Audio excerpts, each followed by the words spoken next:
Muy buenas. ¿Alguna vez nos hemos parado a pensar cómo se pasa de un simple boceto, de una idea, a una base de datos que sea sólida y que funcione de verdad? Bueno, pues hoy vamos a meternos de lleno en ese proceso. Veremos cómo se transforma un diagrama entidad-relación, que no es más que el plano de nuestros datos, en los cimientos sobre los que luego se levanta cualquier aplicación.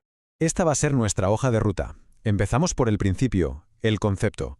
Luego vamos a ver cuáles son las reglas clave para hacer la traducción de ese concepto a algo tangible. Las pondremos en práctica con un ejemplo y justo después entenderemos por qué es absolutamente crucial refinar ese primer resultado. Y para terminar, subiremos los peldaños de la normalización para acabar con una base de datos que sea una auténtica roca. Todo este proceso se puede dividir en dos grandes fases. La primera es la traducción, donde convertimos nuestro diagrama conceptual en un primer borrador de tablas. Y la segunda fase es la de refinamiento, donde aplicamos una técnica llamada normalización para pulir esas tablas y asegurarnos de que todo esté perfecto en cuanto a calidad y eficiencia. Y ojo, que para esa traducción no vale improvisar. Hay unas reglas muy claras que se basan en los tipos de relación entre nuestros datos, lo que se conoce como cardinalidades. Pensemos que son como las reglas de gramática que nos permiten pasar del lenguaje de los diagramas al lenguaje de las tablas. Vamos a ver la primera. Empezamos con la regla para las relaciones 1 a 1, que es la más sencilla. Imaginemos que cada tabla tiene su propio DNI, su identificador único, que es la clave primaria.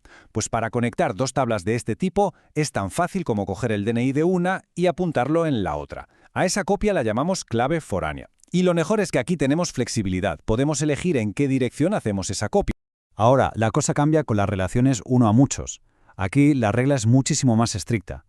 La clave primaria del lado 1, es decir, del que puede tener muchas relaciones, viaja siempre hacia el lado muchos. Ahí se convierte en clave foránea. Aquí no hay elección posible, la dirección es fija. Y en el caso de muchos a muchos, la solución es completamente diferente. Siempre hay que crear una nueva tabla que haga de puente. Venga, vamos a ver esto en acción, y para ello vamos a abordar el caso que suele ser más interesante, las relaciones muchos a muchos. Como decíamos, aquí no nos queda otra que crear una tabla intermedia que sirva de conexión, y lo vamos a ver con el ejemplo más clásico que existe, autores y libros. Un autor puede escribir muchos libros y un libro puede tener varios autores. Y este esquema lo deja clarísimo. Las entidades autor y libro se convierten, como es lógico, en sus propias tablas. ¿Pero qué pasa con la relación escribe? Pues no desaparece, se transforma. Da luz a una nueva tabla que podríamos llamar autor-libro y que funciona como un registro de qué autor ha escrito qué libro. Para conseguirlo, coge las claves primarias de las dos tablas originales y las usa como claves foráneas. Y juntas, esas dos claves forman la nueva clave primaria de esta tabla intermedia. Así se crea un vínculo único. Muy bien, ya tenemos nuestras tablas.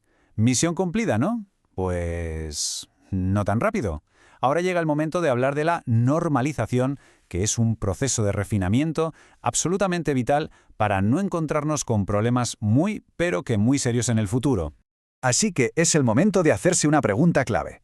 ¿El hecho de haber traducido el diagrama a tablas significa que el diseño es bueno? Pues no tiene por qué. Es perfectamente posible que, sin darnos cuenta, hayamos creado una estructura que esconde problemas. Fijaos en esta tabla. ¿Se nota algo raro? El nombre John Smith y su dirección aparecen una y otra vez. Esta repetición, esta redundancia, no solo es un desperdicio de espacio, es una auténtica bomba de relojería. Pensemos qué pasa si John se muda de casa. Tendríamos que buscar y actualizar su dirección en cada uno de los pedidos que ha hecho. Y como se nos olvide uno solo, ya tenemos datos inconsistentes. Para evitar esto y otros problemas es por lo que normalizamos. La normalización en realidad es una serie de comprobaciones de calidad, una especie de ITV para nuestras tablas. Se llaman formas normales. Nosotros nos vamos a centrar en las tres primeras que son las que resuelven la inmensa mayoría de los problemas de diseño que nos podemos encontrar en el día a día.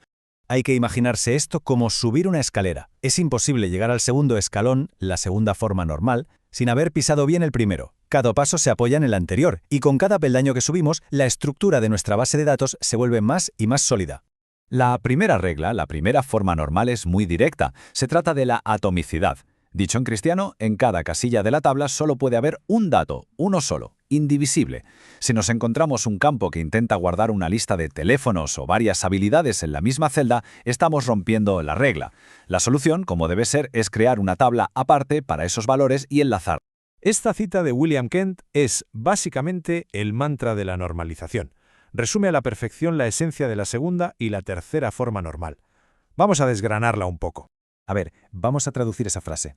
Toda la clave, esa parte se refiere a la segunda forma normal. Se aplica cuando tenemos una clave primaria formada por varias columnas.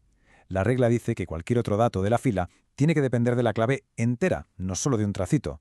Y la parte de nada más que la clave nos lleva a la tercera forma normal. Esta va un paso más allá y se asegura de que los atributos que no son clave no dependan entre sí, sino que dependan única y exclusivamente de la clave principal. Se trata de evitar las dependencias en cadena. Y aquí lo vemos clarísimo con este ejemplo de la tercera forma normal. En la tabla de la izquierda, el nombre cliente está metido en la tabla de facturas. Pero, si lo pensamos, el nombre del cliente no describe la factura, describe al cliente. Depende del ID cliente, no del NUM factura. Esto es una dependencia transitiva de manual. La solución, como se ve a la derecha, es simple y elegante: crear una tabla cliente. Así, cada dato está en su sitio dependiendo directamente de la clave que le corresponde. Lógico, ¿verdad? Y así, después de aplicar estas reglas de transformación y luego las de normalización, hemos conseguido convertir ese boceto inicial con el que empezamos en unos cimientos de verdad, estables, eficientes y sobre todo fiables para nuestros datos. A modo de resumen, para quedarnos con lo importante, el viaje desde el modelo conceptual hasta una base de datos bien hecha se basa en una traducción sistemática, con reglas seguida de un refinamiento igual de sistemático. Es la única forma de garantizar que la estructura de nuestros datos sea lógica y sobre todo robusta. Y todo esto nos deja con una última pregunta, que es, un poco paradójica. Si este proceso de normalización crea la estructura ideal, la más pura y correcta, ¿por qué existe un proceso que se llama desnormalización y que consiste precisamente en romper estas reglas a propósito? Eso es un tema fascinante que explora el eterno equilibrio entre la integridad de los datos y el rendimiento. Pero esa ya es otra historia.